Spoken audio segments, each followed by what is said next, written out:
नाशं कश्यपेयं महाद्युतिं तमोऽयं सर्वपापघ्नं प्रणतोऽस्मि दिवाकरम्।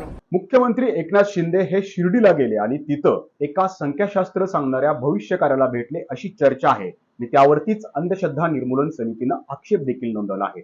परंतु हे संख्याशास्त्र नेमकं आहे तरी काय हे जाणून घेण्यासाठी आपण आलेलो आहोत अनेक सेलिब्रिटींचं संख्याशास्त्रानुसार भविष्य सांगणारे अनुपम कपिल यांच्याकडे। त्यांच्याशी आपण चर्चा करणार आहोत। सीधा पहला सवाल यह है कि ये अंक शास्त्र होता क्या है और किसी शख्स के लिए कौन सी डेट शुभ है या अशुभ है, ये किस तरह से तय किया जाता है? पहली बार तो अंक शास्त्र का मतलब एक स्वर शास्त्र है, साइंस ऑफ फोनेटिक्स। फोनेटिक्स के बिना दुनिया में कुछ नहीं है। अ आ इ ई ये जो हैं स्वर हैं, ये देवनागरी स्क्रिप्ट से जो आते हैं 108 प्रकार के वैल्यू होते हैं। जितने नक्षत्र हैं उसके 4 चरण होते हैं, 27 × 4 = 108।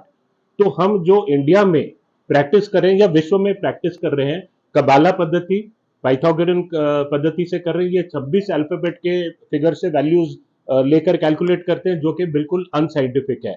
जो वैदिक पद्धति है, और जब तक आप अंक शास्त्र को ज्योतिष के इससे नहीं मिला के देखते, तो कोई भी किसी का लकी नंबर सिर्फ डेट ऑफ बर्थ पे कहना, ये बहुत ही अनसाइंटिफिक चीज है। जैसे अगर कोई 9 तारीख पे पैदा हुआ है, तो लोग कहते हैं फेट नंबर 9 है, इसके लिए 3 6 9 अच्छा तारीख है, शुभ है, पावरफुल है। ये एकदम गलत धारणा है। जब तक वो नंबर एक ग्रह से कनेक्टेड होता है, वो ग्रह कुंडली में उच्च का नहीं हो या खुद के नवमांश में नहीं हो, षड वर्ग में अच्छा बल नहीं हो षड बल में, तो उसको हम अच्छा नहीं कह सकते। अब दूसरी बात है कि जैसे आप कोई नाम लेते हो, जैसे एकनाथ नाम हम डिस्कस करें आज के इसके अंदर, 22 नंबर इनका कबाला के हिसाब से आता है, और एकनाथ शिंदे का जो टोटल है वो 45 आता है। उनकी जन्म तारीख क्या हुई? 9 फरवरी 1964। तो 9 तारीख तो है ही है, लेकिन 9 फरवरी 1964 को अनरिड्यूस करके अगर आप जब ऐड करोगे 1964 प्लस जो 4 डिजिट का जो इक्वेशन आता है, वो आता है 1975 पे। ठीक है, 1975 का टोटल कितना हुआ? 22 हुआ। हम 22 में क्यों रिड्यूस कर रहे हैं? क्योंकि नक्षत्र होते हैं 27। अगर 28 के ऊपर टोटल है तो हम उसको 10 बना देंगे। अगर 28 है तो 10, 29 है तो 11। करेक्ट।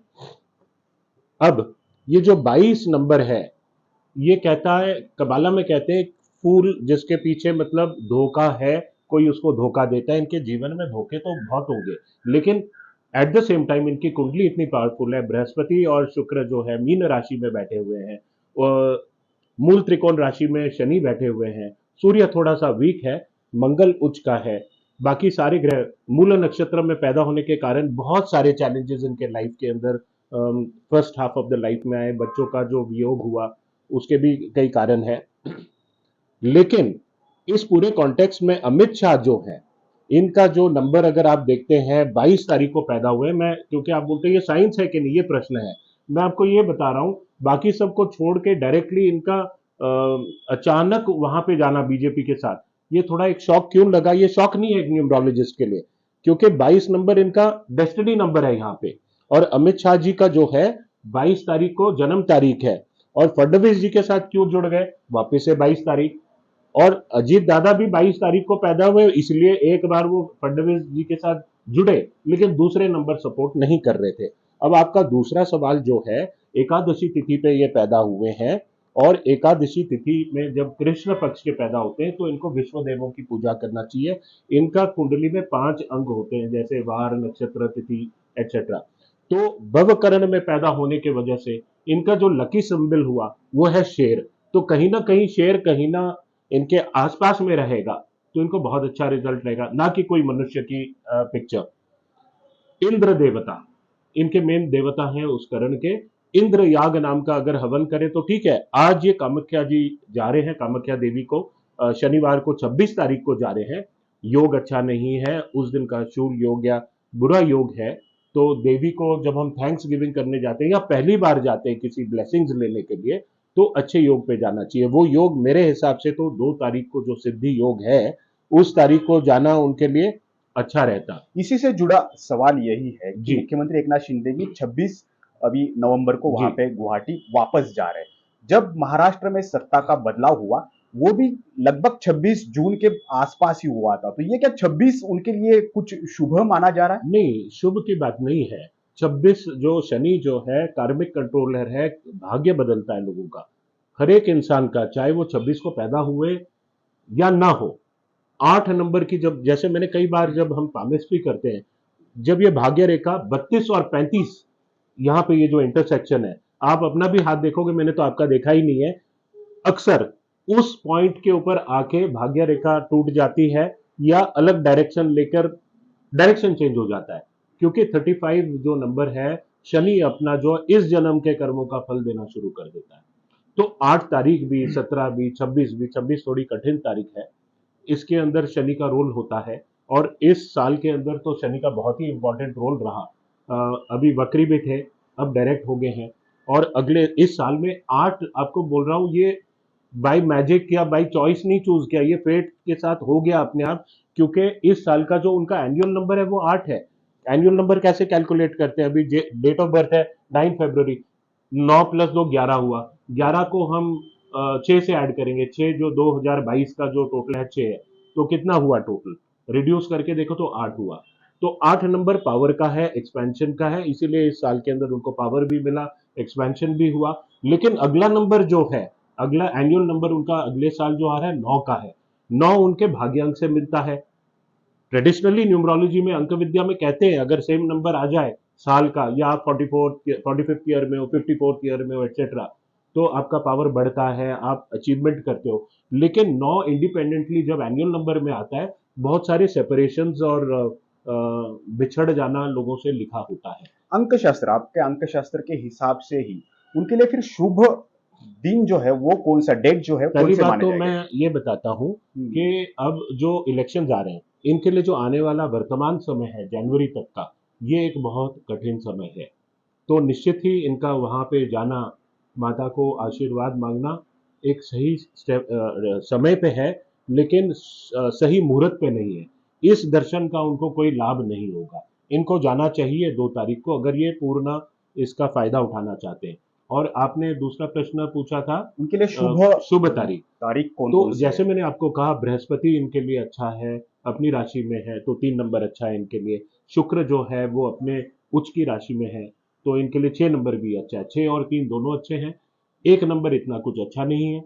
4 जो राहु का नंबर, राहु की दशा चल रही है, राहु ने ही इनको सब कुछ बनाया। राहु मिथुन राशि में बुध की राशि में बैठा है, तो वो उनको अच्छा फल देगा ही। और दूसरा है 8 नंबर, जो मैंने आपको कहा शनि की राशि में, मूल त्रिकोण राशि में बैठा है, तो 8 नंबर भी उनके लिए खराब नहीं है। 9 नंबर मंगल का नंबर है, वो भी उच्च का है। तकरीबन सभी ही नंबर अच्छे हैं, लेकिन जो 7 नंबर है वो इनके लिए इतना अच्छा नहीं है। अब जैसे मैं आपकी अंकों का दिखाता हूं, ये देखिए 27/7 इनका उद्धव जी ठाकरे का फेट नंबर 9, ठीक है, इनका भी फेट नंबर 9। लेकिन हुआ क्या, क्यों नहीं जमा? क्योंकि सिर्फ एक नंबर से नहीं मुलाकात करते, इधर क्या है 4 हो गया, इधर इनका टोटल 5 हो गया। 4 और 5 जो है, जो इसके अंदर ज्योतिषीय, इसके अंदर न्यूमरोलॉजी में ये मेल नहीं खाते। अभी नरेंद्र मोदी जी के साथ उद्धव ठाकरे का क्यों नहीं जमा? क्योंकि उनका 8 नंबर है, फेट नंबर 8 शनि का नंबर है, वो हिलता नहीं। और नरेंद्र मोदी जी का जो डेस्टिनी नंबर है 5 है, जो कि उद्धव ठाकरे जी का डेस्टिनी नंबर से मेल खाता है। तो अंदर कुछ थी, सॉफ्ट कॉर्नर थी, लेकिन 9 नंबर भी हिलता नहीं है, फाइटर है। आप देखें तो एकनाथ शिंदे जी को जो नंबर ने सपोर्ट किया, वो 4 नंबर का डेस्टिनी नंबर जो अमित शाह जी के साथ कॉमन लिंक निकला। और मोदी जी का जो 4 नंबर भी बहुत इंपॉर्टेंट नंबर उनके लाइफ में है, ठीक है। तो अभी मुझे ये बताइए कि अगर आपने कहा कि 3, 6, 9, 8 ये उनके लिए शुभ है, तो बाकी अशुभ माने जाएंगे उनके लिए जो दिन? मैं किसी भी नंबर को शुभ अशुभ नहीं, मैं कहता हूं एक नंबर के व्यक्ति जो हैं उनके लिए इतने ठीक नहीं रहेंगे। वो चुनौती लेकर आएंगे, इनके पावर को चैलेंज करेंगे। और एक तो वैसे भी स्वाभाविक ऐसा ही नंबर होता है। इनका नाम जो है सॉरी, एकनाथ शिंदे जो हैं, इनका टोटल अगर आप देखें, ये मेरी किताब है न्यूमरोलॉजी मेड इजी, 22 साल पहले लिखी गई थी, पेंगुइन के लिए पब्लिश्ड है। इनका नाम क्या कहता है? 45 नंबर जो है, ये कहता है this number has the same vibration as 27, You will punish the wicked, help the distressed, and be prepared for emergencies. It is a fortunate number. Trust your own judgment if you want to succeed. उसका मतलब ये इंसान को अपने judgement के ऊपर ही trust करना चाहिए और इमरजेंसीज इनके लाइफ में आती रहेंगी, जो कि हम सब ने देखा है। तो ये है नंबर का साइंस का कनेक्शन। जहां तक अंधविश्वास समिति की बात है, ये तो बिना तथ्य बिना कुछ पढ़े, ये सब इतनी सब किताबें हैं, क्या ये सब अंधविश्वास की बुक पढ़ के साइंटिस्ट पढ़ रहे हैं, जुडिशरी फॉलो करती है, हर व्यक्ति आज जो ये वैदिक साइंस है पूरे विश्व में जो है और भी ज्यादा यूनिवर्सिटीज में भी पढ़ाया जा रहा है और हर चीज में अप्लाई हो रहा है। साइंटिस्ट इसको इसरो में, नासा में, सब जगह यूज करते हैं। तो ये तो अंधविश्वास वालों को अपने आंगन में, अपने अंदर झांक के देखना चाहिए वो बोल क्या रहे हैं, बिना किसी सब्जेक्ट को पढ़े। हाँ, अगर कोई, सभी लोग ज्योतिष को तो रिप्रेजेंट नहीं करते, जो सीरियस लोग हैं, स्कॉलर्स हैं, इनमें से कोई एक तो इंसान आके बोले भैया मैंने ये सब किताबें पढ़ी है, शास्त्र ऋषियों ने जो लिखी है और इसमें ये चीजें इनकरेक्ट है। कोई कोई तत्व नहीं, पैर नहीं, कुछ भी जिसको जो आए जो बोल देता है, क्योंकि astrology is a soft corner. बहुत सारे लोग ऐसे ही प्रैक्टिस करते हैं जिनको कुछ नहीं आता, उनसे वो हर फील्ड में है, लॉयर्स में भी हैं और हर प्रोफेशन के अंदर ही है। तो I would answer that in that way.